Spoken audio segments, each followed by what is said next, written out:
ሶስት ሰዎች በመድኃኔዓለም ፊት ለፊት ኃጢአት ሰርተው ሊፈረድባቸው ቆሙ። በመድኃኔዓለም ፊት ለፊት የቆሙት እርቃናቸውን ነው። በጎ ምግባር የላቸውም ነበር። ኃጢአት ሰርተዋል፣ ንስሐ አልገቡም፣ ሥጋውና ደሙን አልተቀበሉም። በዓለም በተድላና በደስታ ብቻ ነው የኖሩት።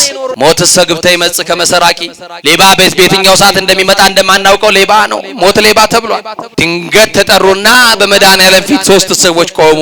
እናንተ ቤተ ክርስቲያንን ያልሰማችሁ፣ መምህራንን የናቃችሁ፣ መጻሕፍትን ያቃለላችሁ፣ ከንስሐ ይልቅ ዓለም ውስጥ ያለውን ተድላ ደስታ የመረጣችሁ አላውቃችሁም። ሁሩም እኔ ከእኔ ሂዱልኝ፣ ወግዱልኝ።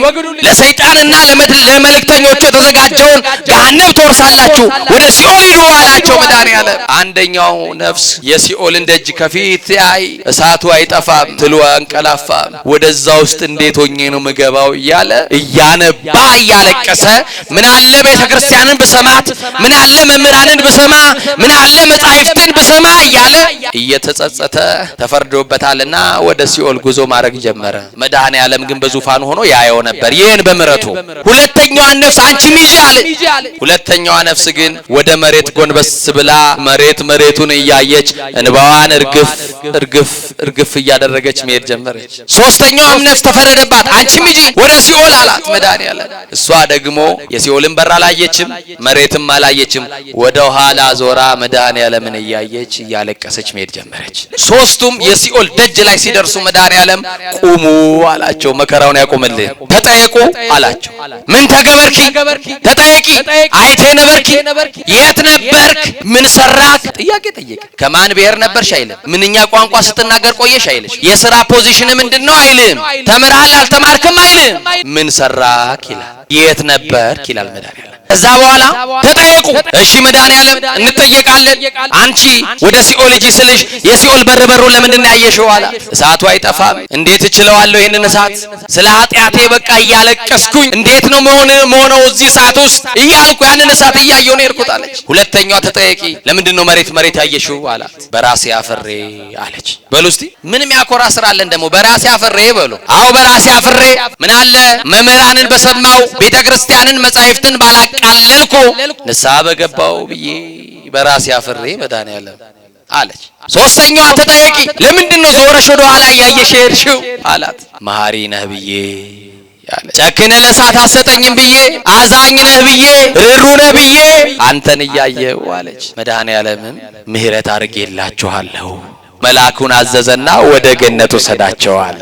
ልጄ ጢሞቴዎስ ስለ ሆድህና ስለ በሽታ ጥቂት የወይን ጠጅ ጠጣ፣ ሁልጊዜ ውሃ የምትጠጣም አትሁን አለው። የዛሬው ትምህርታችን የወይን ጠጅ ጠጡ ነው ብላችሁ ደግሞ እንደሄዳችሁ አደራ እንደማታረጉት አምናለሁ። ስለ ሆድህ ህመም። ይሄ ማለት ምንድነው? የሆድ ድርቀት፣ የሆድ ህመም ይታመም ነበረ። ሁልጊዜ ውሃ ብቻ የምትጠጣ አትሁን። ስለ ህመም ምክንያት መድኃኒት እንዲሆን ጥቂት ለመድኃኒትነት የወይን ጠጅ ጠጣበት አለ። ላይ ግሮሰሪ የሚገባ ሰው ሰላምታው ይለያል። የትም መንገድ ላይ ሰላም አይላችሁ። መጠጥ ቤት ያለ ሰላምታ ከባድ። ኧረ በእግዚአብሔር አይገባም ቁጭ በሉ፣ ኧረ በእግዚአብሔር ይላል አይደል? ሲወጣ ግን ደናደሩ ይላል። ሲገባ ደናደር ደና መሻችሁ፣ ኧረ አይገባም እያለ ቁጭ ብድግ እየተሰራለት የነበረውን ሰው በክብር ያስቀመጠው ሰውዬ ሲወጣ ግን ደናደሩ ማለት አይችልም። ይችላል ደናደሩ ማለት ከቻለማ ራሱን ኮንትሮል አድርጓል። ያው ለሆድ ህመም ነው ማለት ነው የገባው ማለት ነው። አዎ የጻድቃን መከራቸው የቅዱሳን መከራቸው ብዙ ነው ወገኖቼ። ቅዱሳን ህመማቸው ብዙ ከሆነ ጻድቃን መከራቸው ብዙ ከሆነ እኔና እናንተ እንደ እግዚአብሔር ቃል ማንሄደውማ ምን መከራ ቢያገኘን ታዲያ እንማረራለን ወገኖቼ። እንቅፋት ሲመታን እኮ ምን አረጋሽ ነው ማርያም ምን ልሰዎች ነው። አንድ ቀን ታመን አልጋ ላይ ብንውል ምን ነው የኔ ጌታ ብለን እናማረርበታለን እግዚአብሔር ላይ። የቅዱስ ዳዊት የጻድቃን መከራቸው ብዙ ነው አለን። ስለዚህ ዛሬ ለምንታመምበትና ለምንሰቃይበት ነገር ማመስገኛ አግኝተናል። ከሕግና ከሥርዓት ያፈነገጡ ሰዎችን እግዚአብሔር የሚቀጣበት የበሽታ አይነት ነው። ከምንና ከምን ያፈነገጡ አልኩኝ? ከሕግና ከሥርዓት የቀደመ ፍቅሩን የተወ ትላንት ተሰልፎ ሲዘምር የነበረ ትላንትና ገብቶ ሲቀድስ ሲያስቀድስ የነበረ መልካምነቱን የረሳ የትላንት መልካምነቱን በዛሬዋ ብልጭልጭ ዓለም ተታሎ ከፍቅር እግዚአብሔር የተለየ ከቅዳሴው የሸሸ ከማይሌቱ ከወንጌሉ አገልግሎት የራቀ እግዚአብሔር ወደ ቤቱ የሚመልስበት አባት ነውና የሚቀጣበት ደግሞ የሚቆነጥጥበት እንድንሞትበት አይደለም እንድንጠፋበት አይደለም እንድንመለስለት ብሎ እግዚአብሔር ደዌ ዘተግሳጽ ግሳጼ ያለው እንድንመለስ ወደ ህሊናችን ወደ ልቦናችን እንድንመለስ እግዚአብሔር እንዲህ አይነት ደዌ ያመጣል።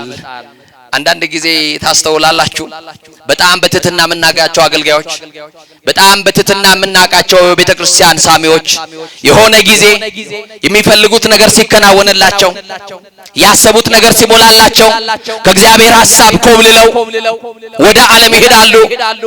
ከዛ በኋላ እንኳን ቤተክርስቲያን ገብቶ ሊያስቀድሱ ገና ሳይነጋ ሌሊት ከቤተክርስቲያን ቁልፍ ከፋች ወይም ሰሞነኛ ዲያቆን ቀድሞ ቤተክርስቲያን በር ላይ የሚገኙ በዕለተ በክብረ በዓል ሌሊት ማህሌት የሚቆሙ የሚያስቀድሱ ነጠላ ከላያቸው ላይ የማይለይ በጣም ብርቱ የተባሉ በሰፈር ውስጥ የተመሰገኑ በቤተ ክርስቲያን የተመሰገኑ የተወደሱ አገልጋዮች አንዳንድ ጊዜ ወደ ዓለም ይኮበልላሉ።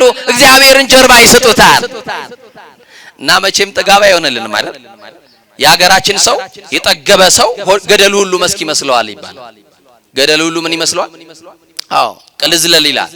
ልብላ ልጠጣ ይድላኝ ይመቸኝ ያለ በዚህ ዓለም ላይ እና እግዚአብሔር እንዴት እንደሚቆነጥጥ ሰላምታቸው ሁሉ ይለይባቸዋል። እንዲህ አይነት ሰዎች ከመልካሙ ጎዳና ሲርቁ ከአገልግሎት ሲለዩ ልክ መንገድ ላይ እግዚአብሔር ይመስገን ብሎ በትህትና ሰላም የሚላችሁ ሃይ ማለት ይጀምራል። ኬፍ ማለት ይጀምራል። ከዛ በቃ ሃይና ባይ ይጀምራል አይደል? ከዛ ደግሞ በቤተ ክርስቲያን እያለፈ ቆሞ እንኳን ለመሳለም አይደለም ዞሮ እንኳን ቤተ ክርስቲያኑን ማየት ይተዋል። ከዛ ደግሞ እግዚአብሔር ይሄ ልጅ እንዲመለስለት ይልና ደዌ ዘተግሳጽ ይልካል። ምን ይልካል? ደዌ ዘተግሳጽ። ከዛ በኋላ ያንን ሰውዬ ቤተ ክርስቲያን ታገኙታላችሁ ጸበል ላይ የታልኳችሁ ጸበል አቤት ሃይና ባዩ ተለውጦ ደህና ነህ እንዴት አለ ይመስገን ይበቃል ይላል። ተመስገን እንዴ የባሰስ ቢመጣ ከማኮብልሎ ከእግዚአብሔር ኮብልዬ አልተመቸኝም ከፈጣሪ ቤት ርቄ አልደላኝም ኧረ ተመስገን ይላል።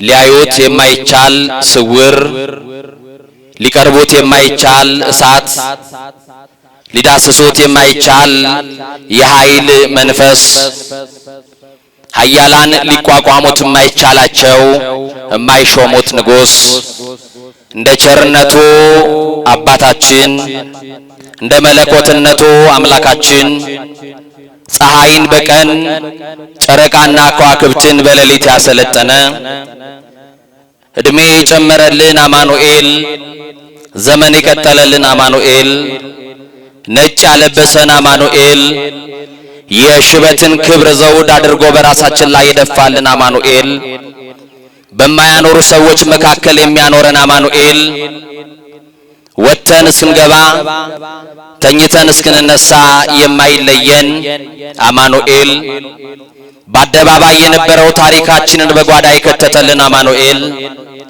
ያየብንን ያላሳየብን የሰማብንንም ያላሰማብን አማኑኤል ገመና ሸፋኝ ጓዳ ከታች ከባቴ አበሳ የሆነው የድንግል ማርያም ልጅ ቅዱስ አማኑኤል በቸርነቱ በምህረቱ በጠብቆቱ ጠብቆ በይቅርታው አደባባይ እድሜ ሰጥቶ ርትዕት በሆነችው በቀደመችው ፍኖት በኦርቶዶክሳዊት ጥላ በአባቶቻችን እግር ስር ስላስቀመጠን ክብርና ምስጋና አምልኮና ውዳሴ ለገናናው ስሙ ይሁን። እስቲ አመስግኑ እግዚአብሔርን።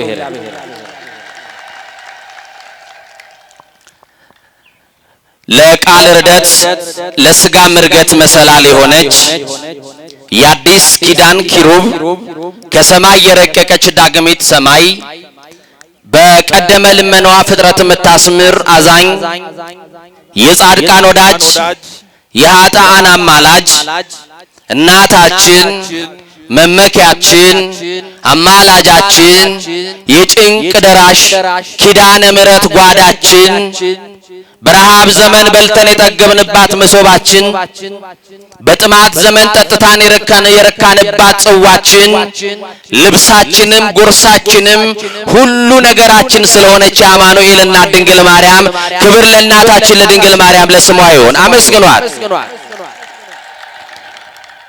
በዚህ ዕለት ወር በገባ በ28 የምናስባቸው የሶስቱ አርዕስተ አበው የአብርሃም የይስሐቅ የያዕቆብ በረከት በሁላችን ላይ ጸንቶ ይኖር።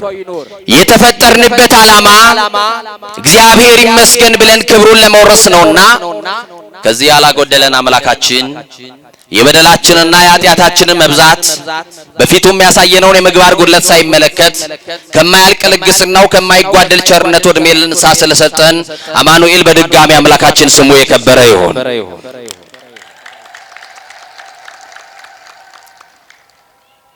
ሥላሴ እጅ የሰጣችሁ እስቲ እጃችሁን አሳዩ። አይ አጨብጭቡ አይደለ አሳዩኝ እስቲ። ሥላሴ እጅ የሰጣችሁ እንኳንም ሰጣችሁ የምትሰሩበት ነው አይደል? እስቲ አሳዩ። ሁለት እጅ አንድ እጅ ያለው አለ ሁለት እጅ እስቲ ሥላሴ የሰጣችሁ እንደው አይታማ ሥላሴ ከፍ አድርጉለት ለሥላሴ። ማን የሰጣችሁ? ቻይና እጅ የሰራለት አለ እንዴ? የጭብጨባ ሃይ ኮፒ አለ እንዴ ለሥላሴ? በደንብ አድርጋችሁ ለቅዱስ አማኑኤል በደንብ አድርጋችሁ አመስግኑ። ሊቃውንት ላይምሮ ዋዘኞች ለጆሮ እግዚአብሔር ደግሞ ለልብ ይናገራል። ሊቃውንት ላይምሮ ከነገሩን ዋዘኞችም ለጆሮ ካወሩልን የልብ ወዳጃችን እግዚአብሔር ለልባችን የሚነግረን ይበልጣል።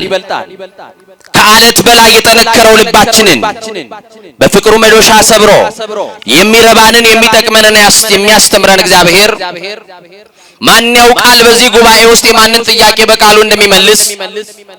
ማን ያውቃል የዘመናት ጥያቄን የሚመልሰው እግዚአብሔር የማንን ጥያቄ እንደሚመልስ?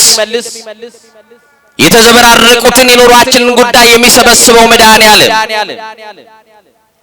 ከተራራ በላይ ገዝፎ ያስጨነቀንን ታሪክ በቃሉ የሚያቀልልን ሸክማችንን ከትከሻችን ላይ የሚያንከባልልን መድኃኔዓለም ይልቁንም በር ዘግተን ለምናለቅሰው በብቸኝነት ለተዋጥነው ከሰው ጋር እያለን በሰው ናፍቆት ለምንሰቃየው መድኃኔዓለም ይድረስልን በቃሉ የእያንዳንዳችንን ሕይወት እየዳሰሰ ወርቅ በእሳት ውስጥ ተፈትኖ ወርቅነቱን እንደምናረጋግጥሉ መድኃኔዓለም በቃሉ እሳትነት እያነጠረ ለሱ እንድንመቸው አድርጎ በቃሉ እንደገና አስተካክሎ ይስራል።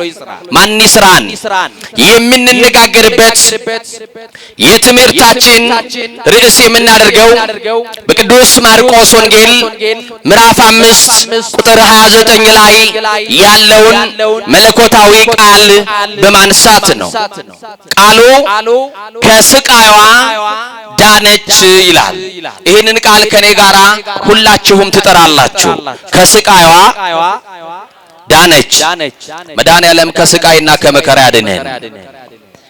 ይህንን ቃል የምናገኘው በማርቆስ ወንጌል ምዕራፍ 5 ቁጥር 29 ላይ ነው። ከስቃይዋ አረፈች የተባለች መድኃኒት ፍለጋ ቆላና ደጋ ሀገር ለሀገር የተንከራተተች እንኳን መድኃኒት ማስታገሻ ያላገኘች የሚሰጣት ሁሉ መራራ ቅጠል ሱርማሹ ቅጠል በጣሹን አግኝታ የዓለም ጠቢባን ሁሉ ተጠበውባት ለአንድ ቀን እንኳን እንቅልፍ እንኳን መተኛ መድኃኒት ያላገኘች ስቃይዋ ከዕለት ዕለት እየባሰባት የመጣች ገንዘብ ቢኖራት በገንዘቧ መዳን ያልቻለች ከሰው ተፈጥራ ሰዎች የጠሏት በበሽታዋ ምክንያት ወዳጆቿን ያጣች በበሽታዋ ምክንያት ቤተሰቦቿ የራቋት በር ዘግታ የምታለቅስ የምታነባ መሽቶ እስኪነጋ ስለ መዳኗ በጉጉት መድኃኒት አለ ከተባለበት ሁሉ የምትንከራተት ምስኪን ናት። መድኃኔዓለም አልጋ ያልያዘን በሽተኞች ነን እኛንም ይማረን። ይህች ሴት በመጽሐፍ ቅዱስ ታሪኳ የተቀመጠው እግዚአብሔርን ለ12 ዓመት ከጽኑ ሕመሟ ከጽኑ ስቃይዋ ጋር ጠብቀዋለች። ትጠብቀዋለህ 1 ዓመት፣ ትጠብቀዋለሽ 1 ዓመት። ስቃይ ቢመጣ መከራ ቢመጣ በደዌ ብንያዝ ብንጨነቅ ብንታመም አዎ በመናምነው አማኑኤልን አምነን አንድ ቀን ይነጋል የኔ ጌታ አንድ ቀን ጠብቆ የመጎብኛ ዘመኔን ያውቀዋል። በራሴ እቅድ በራሴ ፕሮግራም አይደለም በራሱ እቅድና ፕሮግራም መጥቶ ነገሬን ይቀይረዋል ታሪኬን ይቀይረዋል መድኃኔዓለም ሰው ያረጋኛል ከወደቅኩበት አልጋ ያነሳኛል ብላችሁ 38 ዓመት የተኛው መጻጉን ያነሳውን አማኑኤልን ትጠብቁታላችሁ? አንድ ቀን አሞን ቢናድር እንዴት ነው ምን ሆነው? ጣራ እየቆጠርን ያደርንበት ሌሊት እናስታውሰዋ። ስንገላበጥ እንዲሁ የነጋው ሌሊትን እናስታውሰዋ። የዛሬን ማረኝ እንጂ መድኃኔዓለም ካንተ ቤት አልጠፋም ብለን የተሳልንባት ሌሊት ነበረች እኮ።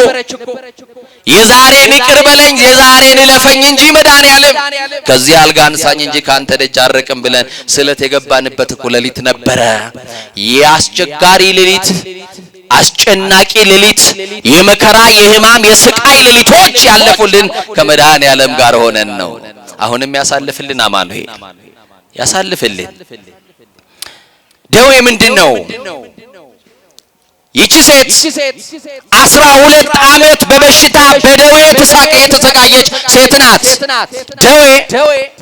ደዌ ታመመ ታወከ ተጎሳቆለ ከሚለው የግዕዝ ግስ የወጣ ሲሆን ሕመም ወይንም ደግሞ ጉስቁልና ማለት ነው።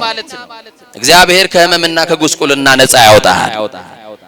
ወገኖቼ ጥሩ ኑሮ እየኖሩ የሚኖሩ አሉ። መንገድ ላይ ወድቀውም የሚኖሩ ሰዎች አሉ። በተንጣለለ ጎጆ ውስጥም የሚኖሩ ሰዎች አሉ። የአበባ ምንጣፍ ላይም የሚተኙ ሰዎች አሉ። መኖሪያችን ግን ማን ነው? ነገሩኝ። መኖሪያችን ማን ነው? መኖሪያ የዘላለም አምላክ እግዚአብሔር ነው ተብሎ ተጽፏል። መኖሪያችን ማን ነው? እግዚአብሔር።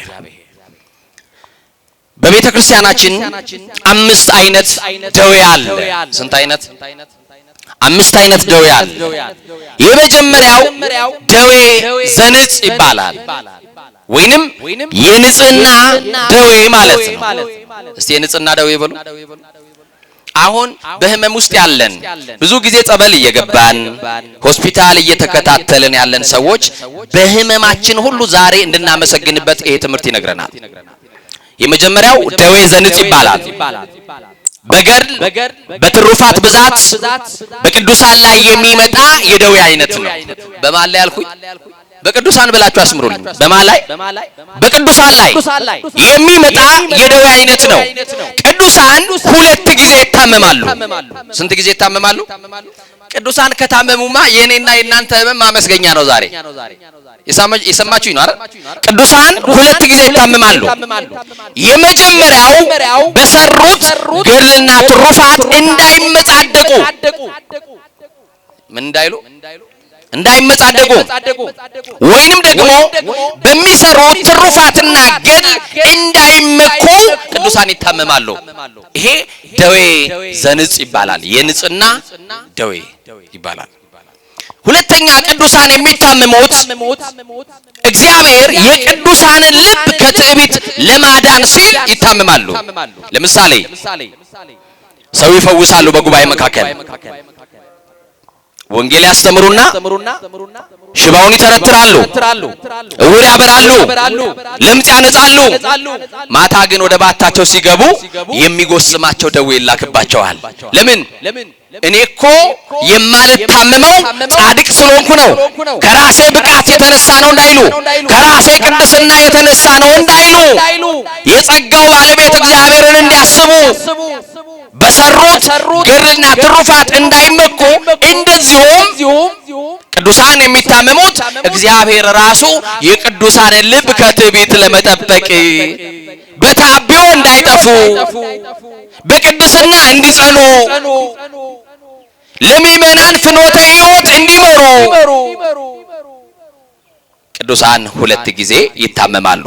በሁለተኛ ቆሮንቶስ ምዕራፍ 12 ቁጥር 7 ላይ ቅዱስ ጳውሎስ ይታመም ነበረ። ሐዋርያው ቅዱስ ጳውሎስ ፈዋሴ ዱያን የምንለው ሕሙማኖችን ይፈውሳል። ሐዋርያው ቅዱስ ጳውሎስ ባለበት ክፉ መናፍስት ካሉ ይወጣሉ፣ አይነ ስውር ካለ ይበራል። ግን ሐዋርያው ቅዱስ ጳውሎስ ለሰዎች መድኃኒት የሆነ ሰዎች በእጁ እየተፈወሱ በቅዱስ ጳውሎስ እጅ ሰዎች ነፃ እየወጡ በሰንሰለት የታሰሩ ሰዎች እየተፈቱ ቅዱስ ጳውሎስ ግን ወደ በዓቱ ሲገባ የሚጎስመውን ሕመም እግዚአብሔር ይልክለታል። ለምን? የጳውሎስን ልብ ከትዕቢት ሊጠብቅ። እግዚአብሔር ልባችንን ከትዕቢት ይጠብቅልን።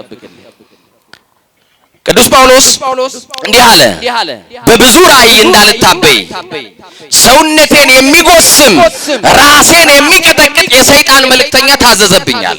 ምንን የሚቀጠቅጥ? ራሴን የሚቀጠቅጥ የሰይጣን መልእክተኛ ታዘዘብኝ። በብዙ ራእይ እንዳልታበይ አለ። ይሄ ደዌ ያገኘኝ እንዳልታበይ ነው። በራሴ ቅድስና ነው፣ የራሴ ብቃት ነው እንዳልል። ዛሬ እንደዚህ አይደል የተቸገር ነው? ጸበል አጥምቀንም ቢሆን ጸሎት አድርገንም አንድ አጋንንት ብናወጣ ጸጋው የኛ ስለሚመስለን እንታበይበታለን አይደል? እግዚአብሔር ግን የቅዱሳንን ልብ ከትዕቢት ለመጠበቅ ሲል ምን ያዝባቸዋል አልኳችሁ? ደዌ። ከኔ ጋር ናችሁ? እዚህ ናችሁ? አልሄዳችሁም የትም? እግዚአብሔር እዚሁ ያርጋችሁ። ይሄ ብቻ ሳይሆን ሐዋርያው ቅዱስ ጳውሎስ ልጁ ጢሞቴዎስ በሕመም ይሰቃይ እንደነበረ ይገልጽልናል። ቅዱስ ጢሞቴዎስ ጾም፣ ሕርትምና፣ ስግደት ያበዛ ነበረ። ቅዱስ ጢሞቴዎስ ይገርመኛል። ሌሎች ሲበሉ ለሱ የሚሰጠው መቅኖን ይደብቃል። እንደበላ ያስመስልና እሱ ግን አይበላም።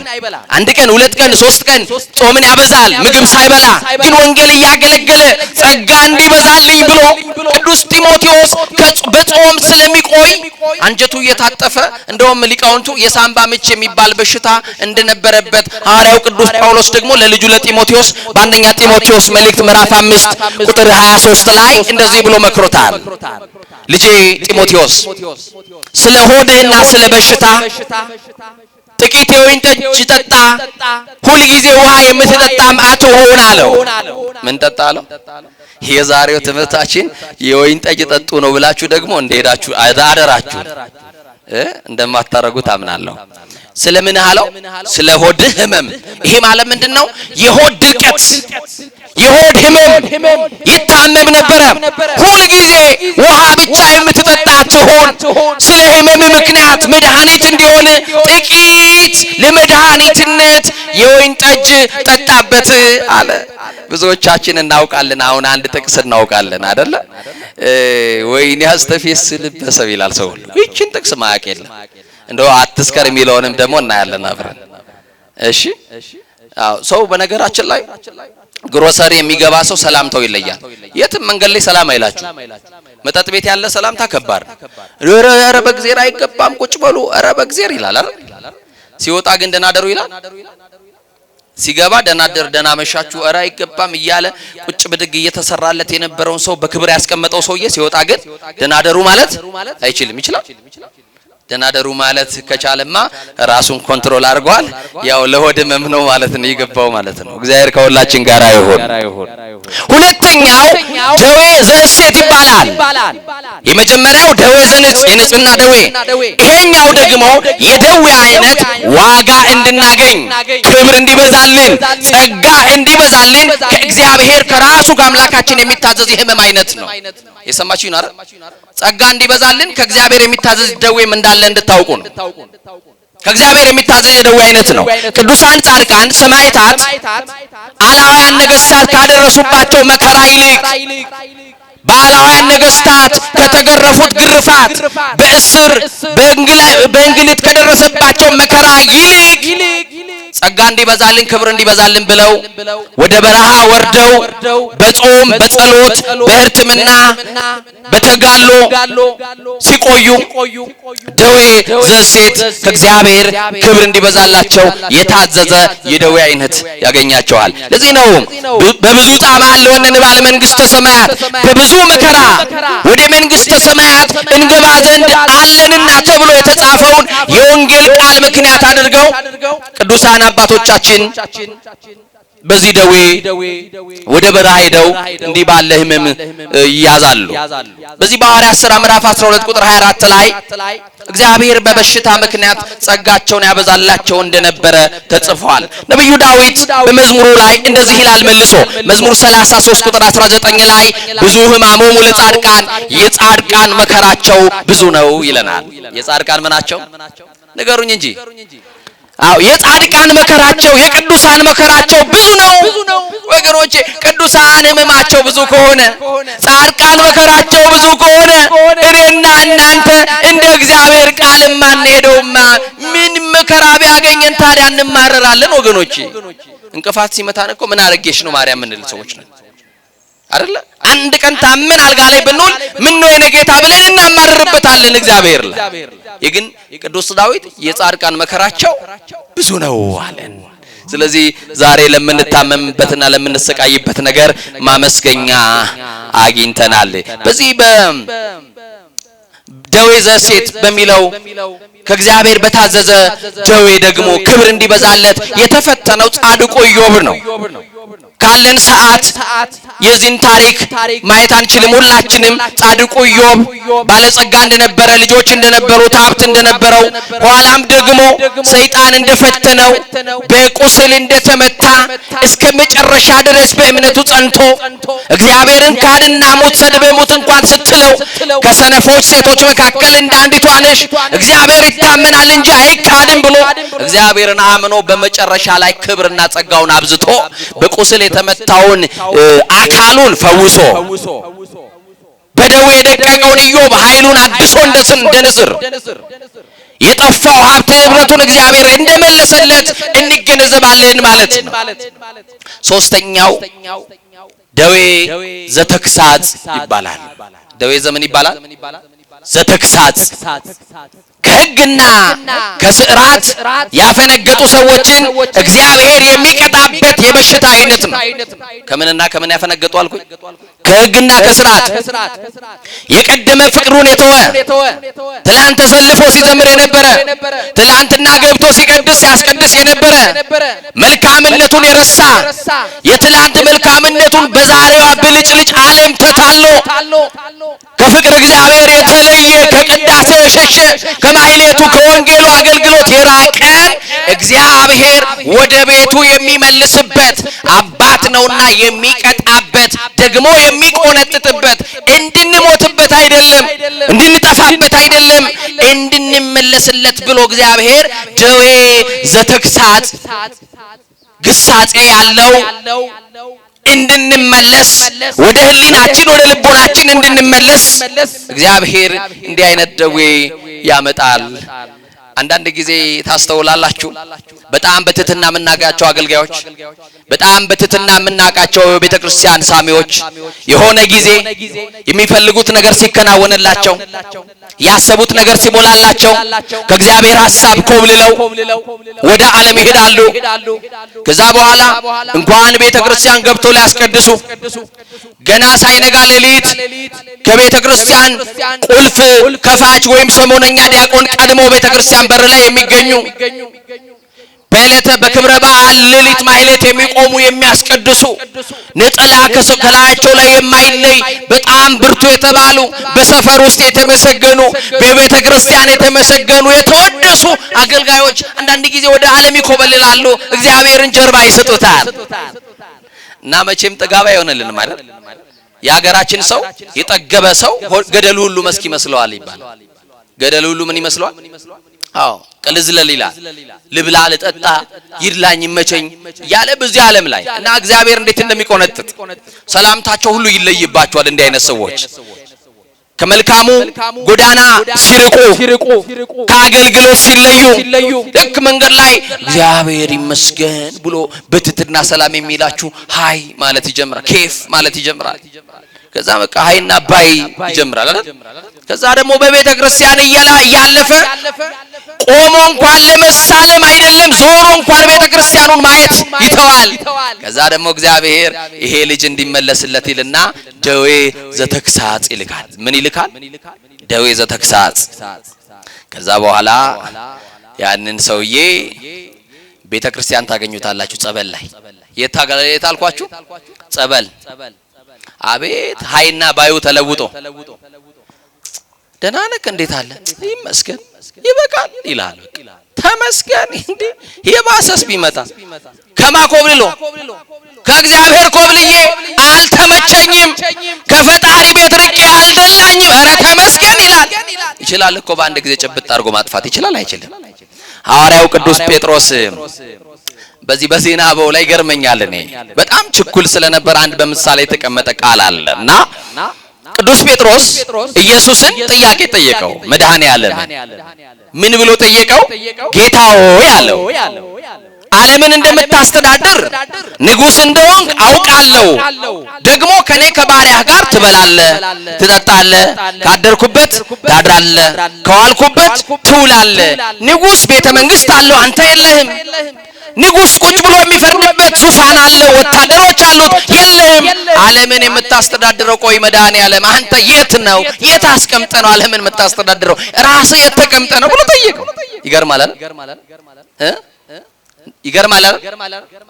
እና ንግስናን አምኛለሁ፣ ንጉስ ነህ፣ የዓለም ንጉስ ነህ።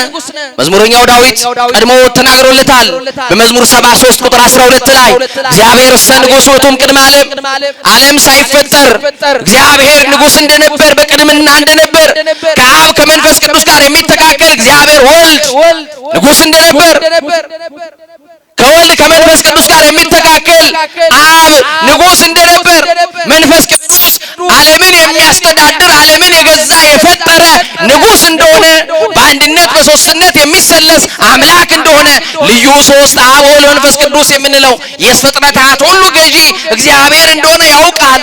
በነቢያት የተነገረ ነው። ጴጥሮስ ግን ጠየቀው የት ነው የምታስተዳድረው ሲለው እጁን እንደዚህ ዘረጋለት። ማን? አማኑኤል። እስቲ ወደ እጄ ተመልከት አለው። ጴጥሮስ ምን ሊያሳየኝ ነው ብሎ ወደ ኢየሱስ ክርስቶስ እጆች ሲመለከት ምንን አየ? ዓለምን ሙሉ አየ። አሁን ስዕል እንኳን ሳሉ ብላችሁ እንደው ማፕ ኦፍ አፍሪካ እንደው ወርልድ ማፕ በጣም ከባድ ነው አይደል? የአፍሪካ የዓለም ካርታ በስዕል እንደው እጃችሁ ላይ ስላችሁ ብላችሁ ይበቃችኋል? እጃችሁ ቦታው ይበቃል? አይበቃም። በካርታ አይደለም ያሳየው፣ በስዕል አይደለም ያሳየው፣ ዓለምን ሙሉ በመዳፉ አሳየው። የኔ ጌታ አለ ጴጥሮስ ደንግጦ። እንዴ ዓለምን እንደ እንቁላል በእጅ ነው እንደ ለካ የጨበጥከው? እኛ አንተ እጅ መሃል ነው እንደ ያለ ነው አለ። እስቲ እኔ የተያዝኩት በመድኃኔዓለም እጅ ነው የሚል ሰው እስቲ ከፍ ያርጎ ያሳየኝ። በመድኃኔዓለም እጅ የተያዘ ሰው ያመስግን እስቲ።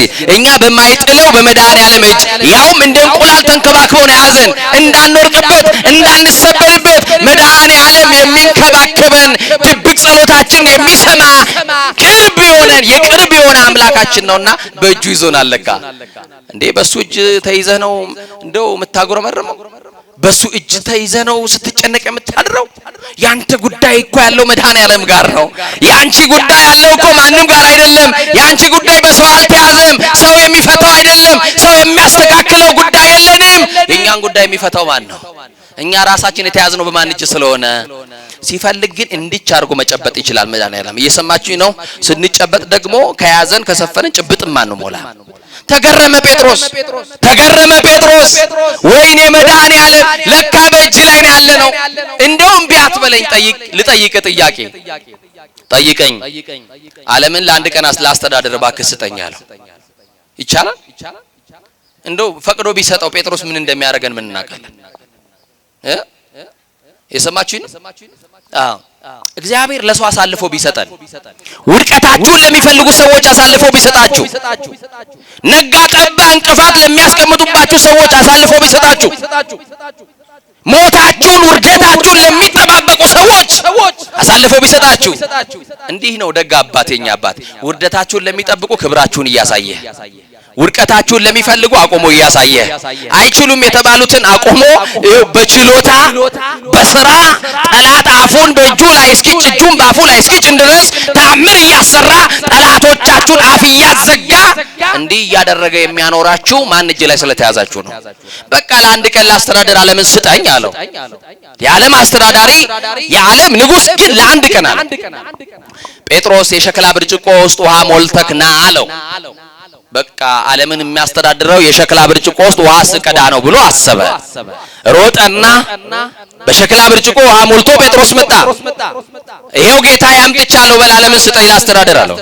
ውሃውን ጠጣው አለው። ጠማኛለ እንደ ጴጥሮስ አላለም። እና ውሃውን ስጠጣ ነው በቃ ዓለምን የሚሰጠኝ ብሎ አሰበና ውሃውን ሊጠጣ አፉ ላይ ሲያደርስ ክርስቶስ አለበት። ምን አለበት?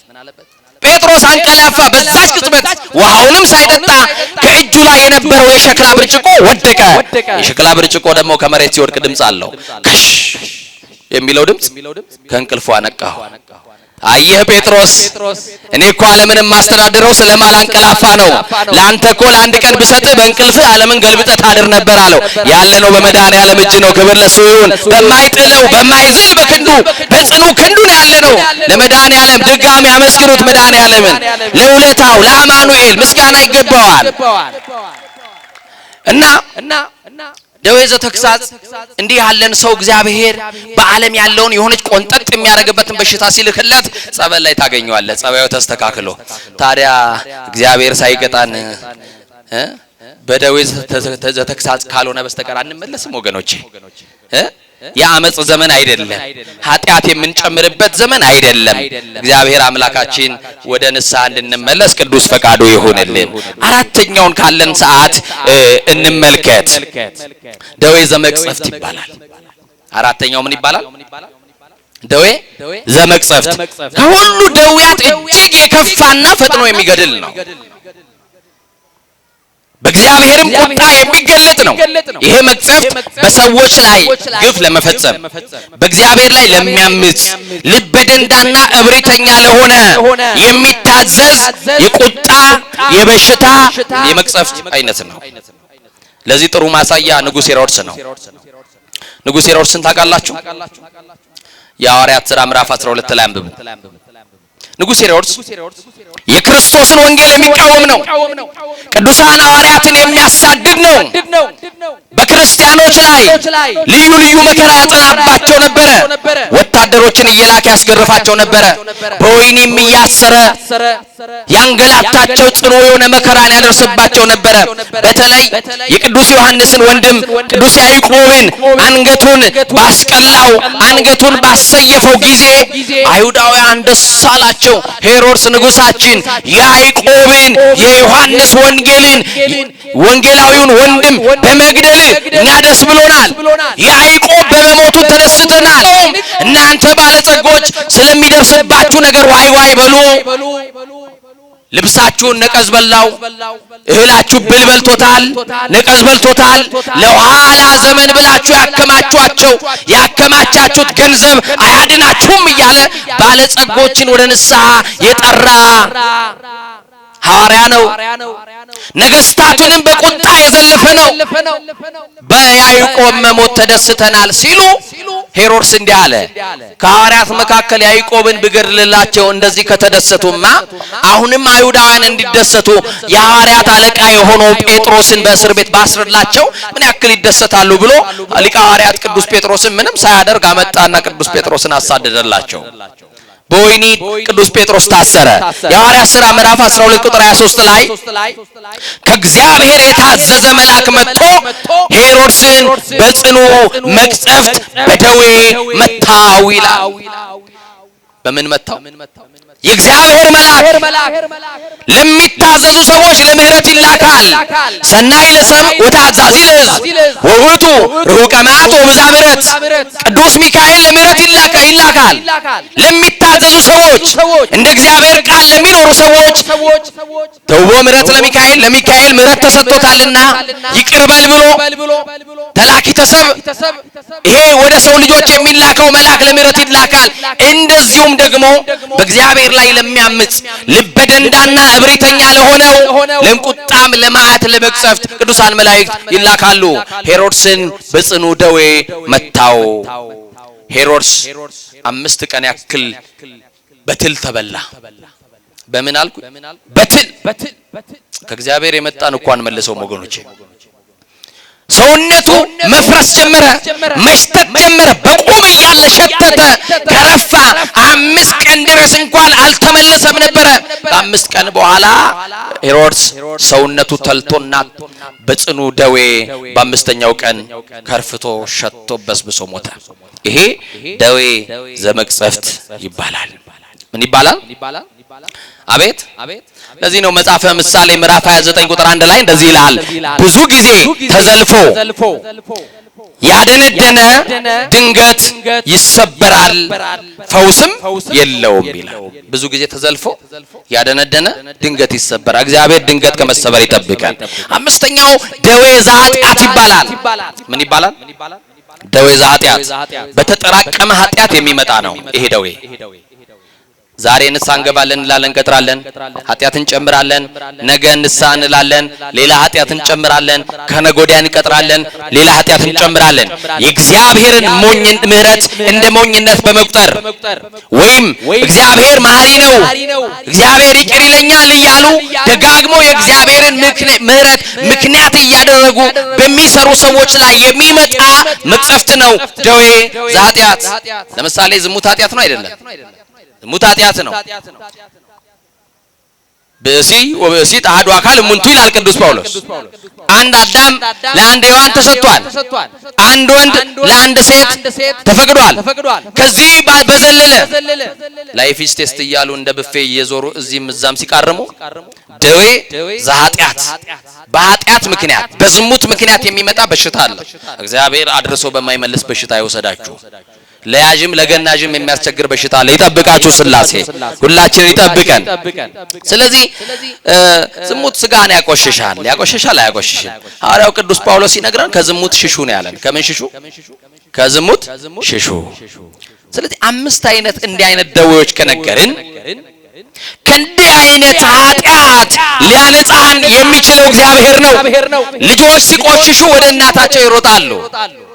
ልጆች ሲቆሽሹ ወደ አባታቸው ይሮጣሉ። ሲርበንም ወደ እናታችን ከጮህን ወደ አባታችን ከሄድን፣ ስንቆሽሽም መቆሸሻችን ገብቶን ወደ እናታችን ወደ አባታችን ከሄድን በኃጢአት መቆሸሻችንን ስናውቅ ወደ እግዚአብሔር እንምጣ። እሱ ኃጢአተኛ ነህ ብሎ አይንቀው። እግዚአብሔር የኃጢአተኞች ወዳጅ ነው። ምህረትን ተማምኖ የሚመጣን ሰው ይቅር ይለኛል ብሎ ምህረት ያደርግልኛል ብሎ የእግዚአብሔርን ምህረት ተጠባብቆ የሚመጣን ሰው እግዚአብሔር ይቅር ይላል። ሁላችንንም በይቅርታ መንፈስ ይጎበኛል። በዚህ በተነሳንበት የማርቆስ ወንጌል ምዕራፍ 5 ላይ ታሪኳ የተጠቀሰችው ሴት በብዙ ክፍል በብዙ ጊዜ እንደተማራችሁ ይሄንንም ታሪክ እንደምታውቁ ለዚህ ታሪክ እንግዳ እንዳልሆናችሁ አውቃለሁ። ይቺ ሴት 12 ዓመት ደም የፈሰሳት ሴት ናት። ስንት ዓመት? እህቶቼ እስቲ ንገሩኝ። 12 ዓመት ደም እየፈሰሰ መቆም ይቻላል እንዴ?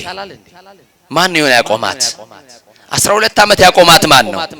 እናት አባት ትቷት፣ ወንድም እህት ጠልቷት፣ ጎረቤት ትቷት፣ የሰፈር ሰው አፍንጫውን እያዘ ከሩቅ ሲመጣ አግልለዋት ከማይበረሰብ የተገለለች ሴት፣ ምንም አይነት ማይበራዊ ህይወት የሌላት ሴት፣ ሰው ቢወልድ ወጣ ማትቀብር፣ ሰው ቢሞት ወጣ ማትቀብር፣ ሰው ቢወልድ ወጣ ማትጠይቅ፣ ለብቻ የምትኖር መድኃኒት የምትፈልግ ገንዘቧን ሁሉ ለባለ መድኃኒት ሰጥታ የከሰረች፣ ገንዘቧ ባለቀበት ምሽት በሯን ዘግታ ሞቷን በምትጠባበቅ፣ ተስፋ በቆረጠችበት ሌሊት መድኃኔ ዓለም በሰፈሯ እያለፈ እንደሆነ የክርስቶስን በዛ አካባቢ መምጣት ሰማች ይላል። ወገኖቼ ገንዘብ የላትም፣ መድኃኒት አለ መድኃኒተኛም አለ ሲሏት ይሮጣ የምትወጣው ገንዘቧን ተማምና ነው። ስርማሹም ቅጠል በጣሹም ድቤ ደብዳቤውም አድናለሁ የሚል አውቅልሻለሁም የሚል አውቅልሃለሁ የሚል በቃ ብዙ ቦታ እንሞክራለን። አንዳንድ ጊዜ ጸበልም ሞከርኩኝ፣ ሐኪም ቤት ሞከርኩኝ የሚሉ ሰዎች አሉ። በነገራችሁ ቤተክርስቲያን ቤተ ሙከራ አይደለችም። ነች እንዴ? አዎ በአንድ ቀን በአንድ ወር ላንድን እንችላለን። እንደ መጻጉዕ ግን ተጥለን እግዚአብሔር እንደ ጅብ እንጸናው አይመረንም። አንድ ቀን ተስፋ ስለማናደርግ ስለማንጠብቀው ትግስቱ ስለሌለን እንጂ እግዚአብሔር መሐሪ ነው አይደለም? መሐሪ ነው። አሁን ይህች ሴት እስካሁን ድረስ ከሰማችሁ ባለመድኃኒት የተለየ እንደ ሌሎች ቅጠል በጥሶ አይደለም የሚሰጣት፣ ገንዘብ አስከፍሎ አይደለም መድኃኒት የሚሰጣት፣ በነፃ መድኃኒት የሆነ የሁሉ መድኃኒት የሥጋም የነፍስም መድኃኒት የሆነ በየጊዜው በየማልቱ በየሰዓቱ የሚያድን መድኃኒት በሰፈሯ እያለፈ ነው። ይሄ መድኃኒት ስሙ ኢየሱስ ይባላል።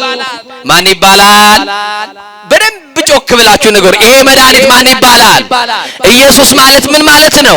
መድኃኒት። በቃ መድኃኒቷ እያለፈ ነው። 12 ዓመት ሙሉ ግን ይሄንን መድኃኒት አላገኘችም። ስለዚህ መድኃኒት ግን ሰምታለች። አዳኝ እንደሆነ ፈዋሽ እንደሆነ የመጠቀሚያ ጊዜ የማያልፍበት ኤክስዴት የሌለው መድኃኒት ክርስቶስ እንደሆነ ታውቃለች፣ ሰምታለችም። እንዲህ አለች። ብዙ ሕዝብ እየተከተለው በቃሬዛ ያለ በሽተኛ እየፈወሰ ከምስኪኖች ቤት ገብቶ የተናቁትን እያስታወሰ የተረሱትን እያስታወሰ ዓይን የሌላቸውን በመንገድ ተቀምጠው የሚለምኑትን ዓይናቸውን እየፈወሰ እያበራ ሽባውን እየተረተረ ለምጻሙን እያነጻ ምስኪኑን ከጉድፍ እያነሳ ክርስቶስ በዛ መንደር እያለፈ ነው ሲባል ሰማችና ወጣች። ከኔ ጋር ናችሁ? አንድ ሰው እኮ በቀን እጁን ዘርግቶ እንኳን ሰላም አይላትም። ገና በርቀት ሲያዩት ከማህፀኗ ከሰውነቷ የሚወጣውን ጠረን ይሸታል እያሉ ሰዎች አፍንጫቸውን ይዘው የሚጸየፏት ሴት ናት። በዛ መንደር ግን የሰማችው መድኃኒት የማይጸየፋት ቁስለኛ እንኳን ብንሆን በቁስላችን ላይ ዘይት የሚደፋልን ደግ አባት አማኑኤል እያለፈ ነው ሲሏት እሱ እንደ ሰው አይደለም ብላ ወጣች። ነው እንዴ? እንደ ሰው ነው እሱ እንደ ሰው አይደለም። አለው የለም፣ አጣ ገረጣ፣ ሀብታም ነው ድሃ ነው፣ አጭር ነው ረጅም ነው፣ ቀይ ነው ጥቁር ነው አይልም። ደግ ነው መድኃኒዓለም። ወጣች እንዲህ አለች፣ አሁን አቅም የለኝም ልጋፋ። እንደው 12 ቀን እንደው ደም የሚፈሰው ሰው እንኳን ደም ፈሰው ይትቀርና 12 ቀን አልጋ ላይ የዋለ ሰው ካልጋ ከ12 ቀን በኋላ ካልጋው ቢነሳ በራሱ መቆም እንደማይችል ታውቃላችሁ አይደል? ሬዚስታንስ የለውም አይደል? በቃ መቆም አይችልም፣ ያዞረዋል። ሰው ድጋፍ ይፈልጋል እስኪቆም ድረስ። እቺ ሴት ግን ስንት ዓመት ነው ደም የፈሰሳት? ስንት ዓመት? 12 ዓመት። ከዛ ወጣችና ህዝቡ እየገፋው ነው። አቅም ያለው እየተጋፋ ክርስቶስ ጋር ይደርሳል። እቺ ደግሞ አቅመ ቢስ ናት፣ አቅም የላትም። ሰውነቷን ደዌ ጨርሷታል። ደሟ ፈሶ አልቆ ባጥንቷ በቆዳዋ ያለች ሴት ናት። አሁን ብቸኛዋ ተስፋ ሌላ ተስፋ የላትም። ብቸኛ ተስፋዋ መድኃኒዓለም ነው፣ አማኑኤል ነው። ዛሬ እሱ ጋር ደርሼ ቀሚሱንም ቢሆን በእጄ ነክቼ 12 ዓመት ማይቆመው መከራዬ መቆም አለበት ብላ አምና መጣች። ከቤት ስትመጡ ዛሬ ወደዚህ ጉባኤ አምናችሁ የመጣችሁ ሰዎችን መድኃኒዓለም መከራ ከህይወታችሁ ያቆምላችሁ። አምናችሁ የመጣችሁ ሰዎች ለቅሶ ከህይወታችሁ ያቆምላችሁ። የደስታ ምዕራፍን መድኃኒዓለም ይክፈትላችሁ። እና አምና ነው የወጣችሁ። ሳያምኑማ የገፉት ሰዎች ነበሩ። ሄደው በትከሻውንም የነኩ በእጃቸውም የጨበጡ ሰዎች አሉ። ለመፈወስ ግን እምነት ያስፈልጋል። የሰማችሁኝ ነው? አምና የወጣች ሴት ናት እቺ ሴት። እና አቅሟ እንደማይፈቅድ ያ ሁሉ ህዝብ መካከል ተጋፍታ ክርስቶስ ጋር እንደማትደርስ አወቀችና በሰው እግር ስርም ዳዴ እያልኩ እንደ ሕፃን ክርስቶስ ጋር መድረስ አለብኝ፣ ከፊቱ መቆም እንኳን ባልችል ከኋላ ያለውን ቀሚስ በእጄ ነካለሁ ብላ ሄደች። እንዳለችው ከፊት ሳይሆን የነካችው ከየት ነው?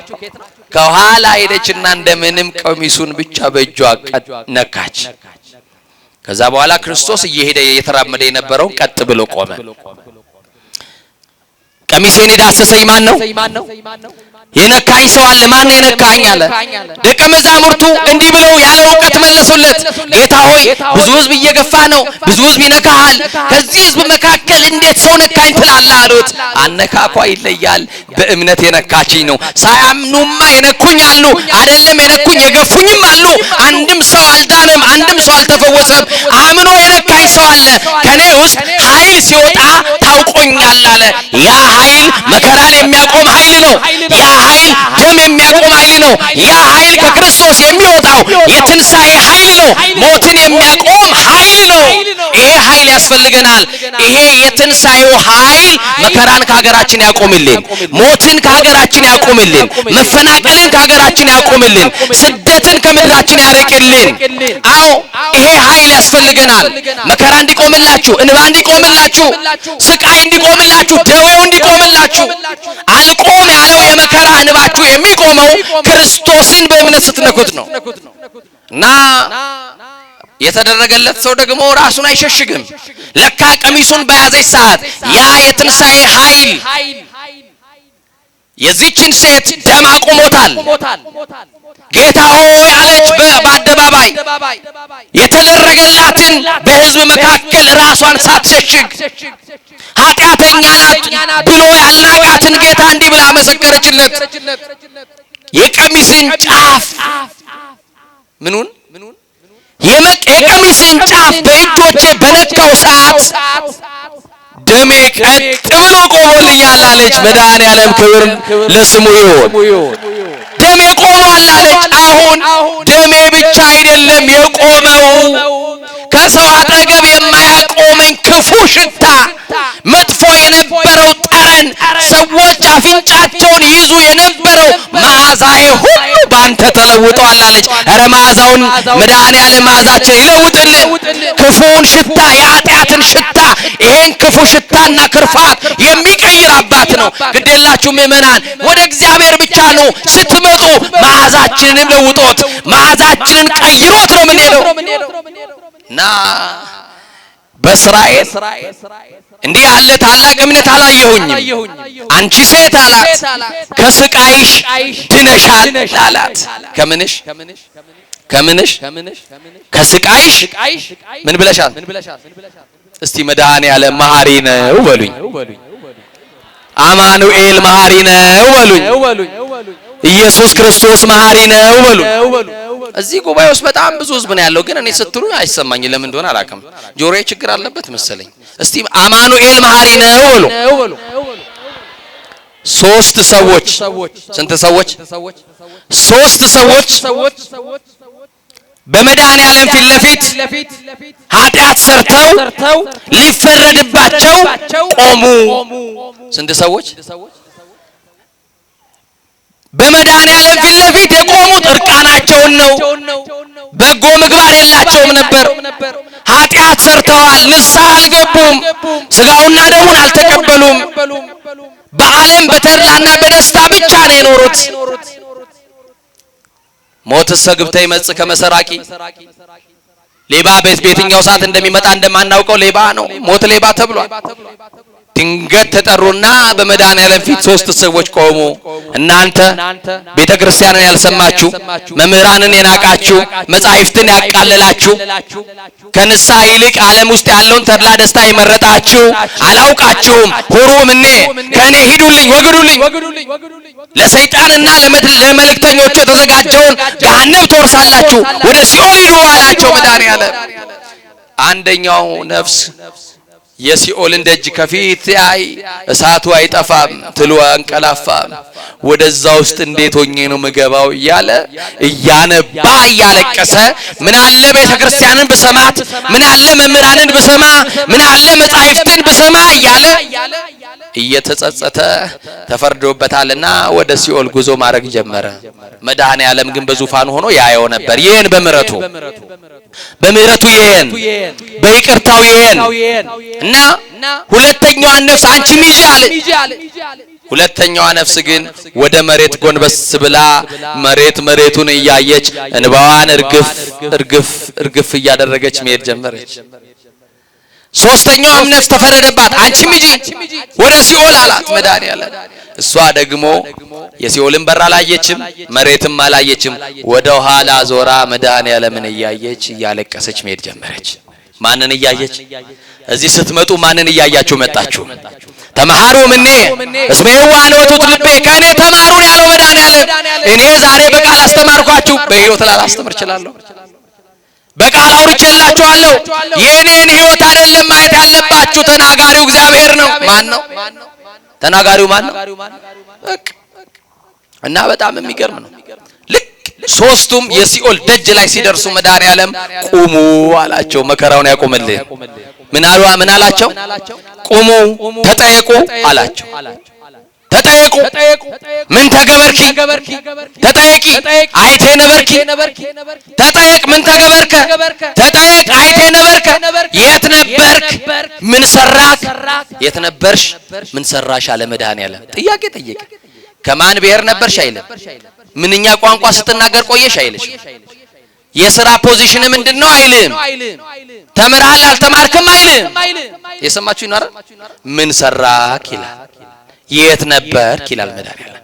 አሁን የምትመልሱትን አግኝታችኋል። የት ነበራችሁ? የታመሻችሁ? የማንን ቃል ስትሰሙ? እስከ መጨረሻው እንዲያጽናችሁ።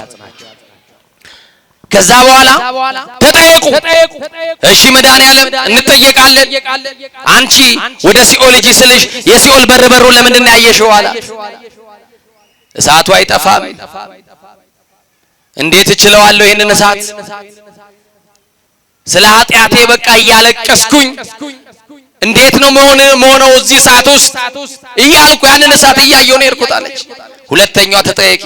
ለምንድን ነው መሬት ያየሽው አላት። በራሴ አፈሬ አለች። በሉ እስቲ ምንም ያኮራ ስራ አለን ደግሞ በራሴ አፈሬ በሉ። አዎ ጨለማን ተገና አርገን መድኃኔዓለምን የበደልነው ስንት ሌሊት አለ፣ ስንት መዓልት አለ። አዎ በራሴ አፈሬ ምን አለ መምህራንን በሰማው ቤተክርስቲያንን መጻሕፍትን ባላቃለልኩ ንስሐ በገባው ብዬ በራሴ አፈሬ መድኃኔዓለም አለች። ሶስተኛዋ ተጠየቂ። ለምንድን ነው ዞረሽ ወደ ኋላ ያየሽ ሄድሽው አላት። መሐሪ ነህ ብዬ አለች። እስቲ በሉ በማርያም በደንብ በሉ።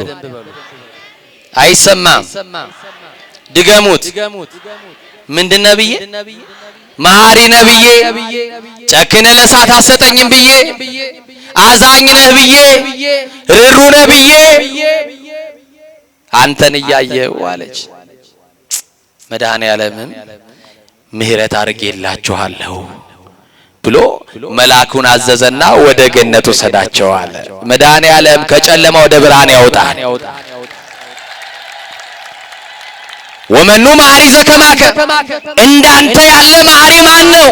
እንዳንተ ያለ ይቅር ባይ ማን ነው? አለ እንዴ እንደ እግዚአብሔር ያለ መሐሪ አለ? ወገኖቼ የ12 ዓመት መከራን ካቆመማ እግዚአብሔር 1 ዓመት ያለቀሽውን አንቺንማ ይደርስና እንባሽን ያብሳል። ለዘላለም ባንቺ ሕይወት ውስጥ እግዚአብሔር ሳቅ ይፈጥራል። ለዘላለም የለቅሶን ታሪክ አንስቶ አዲስ ምዕራፍ ከፍቶ በደስታ የምትኖሪበትን ቤት ይከፍትልሻል። ጠብቂው፣ ጠብቀው ወንድሜ። መድኃኔዓለም ያለቀስክበትን፣ ሰው ያጣህበትን፣ ብቸኛ የሆንክበትን፣ የተጎሳቆልክበትን ይሄንን ዘመን ያሳልፍልና እግዚአብሔር ሲጎበኝ ደስተኛ የምትሆንበትን ወጥተህ የምትገባበትን አዲስ ምዕራፍ ይከፍትልሃል። መድኃኔዓለም አዲስ ምዕራፍ ይክፈትላችሁ። እጆቻችሁን ቶሎ ብላችሁ ከፍ አድርጉ ለመመረቅ። እግዚአብሔር በእጃችሁ የጨበጣችሁትን በእግራችሁ የረገጣችሁትን ይባርክላችሁ። በአፋችሁ የተናገራችሁትን ያስምርላችሁ። ተርፎ ከሚቀረው ዘመን ሥላሴ አይንፈጋችሁ፣ ክፉ አይልከፋችሁ፣ መልካም አይለፋችሁ፣ ከወዳጅ ጠላት ይጠብቃችሁ፣ ልጆቻችሁን ያሳድግላችሁ፣ የጤና ሕይወት ዝናብ ያዝንብላችሁ፣ ሽማግሌዎቻችንን በእድሜ ይጠብቅልን፣ ሀገራችንን በጽኑ ሰላም ይጠብቅልን፣ ጎረቤቶቻችሁንም ሰላም ያርግላችሁ። ሀገራችን ዳሯን እሳት ማህሏን ገነት ያርግልን። የቤተ ክርስቲያናችንን ጥፋት አያሳየን። ሁላችንንም ጸሎታችን መድኃኔዓለም ይስማን። የመረረውን አማኑኤል ያጣፍጥላችሁ፣ የጠመመውን ያቀናላችሁ፣ የራቀውን ያቅርብላችሁ፣ የቀረበውን ያሰናዳላችሁ፣ የሰው እጅ ከማየት ይጠብቃችሁ። ወጥቶ ከመቅረት ይጠብቃችሁ፣ ወድቆ ከመሰበር ይጠብቃችሁ፣ አግኝቶ ከማጣት ይጠብቃችሁ። መድኃኔ ዓለም በዚህ ዘመን የምታስቡትን ከኃጢአት በቀር ሥላሴ ይፈጽምላችሁ። ይችን ሴት ከስቃይ እንዳዳነ ስቃይ አያስነካችሁ። እናንተ ከማታውቁት እሱ ከሚያውቀው ከድንገተኛ ነገር ይሰውራችሁ። ከስቃይዋ ያዳናት መድኃኔ ዓለም እኛንም ከመከራ ያድነን። እልል ብላችሁ እግዚአብሔርን አመስግኑ። የበደለ ይካስ፣ የቀማ ይመልስ፣ የተጣላ ይታረቅ። ንስሐ እየገባን የመድኃኔ ዓለምን ክቡር ሥጋውን ቅዱስ ሥጋውን ክቡር ደሙን ተቀብለን ዘላለም በቤቱ ለመኖር እንድንችል ሥላሴ በቸርነቱ ይፍቀድልን። የእመቤታችን የድንግል ማርያም የእናትነት ፍቅሯን ያብዛልን። ቅድስት ኪዳነ ምሕረት ሁላችንን በእናትነት ፍቅሯ ትጠብቀን። ቆየን።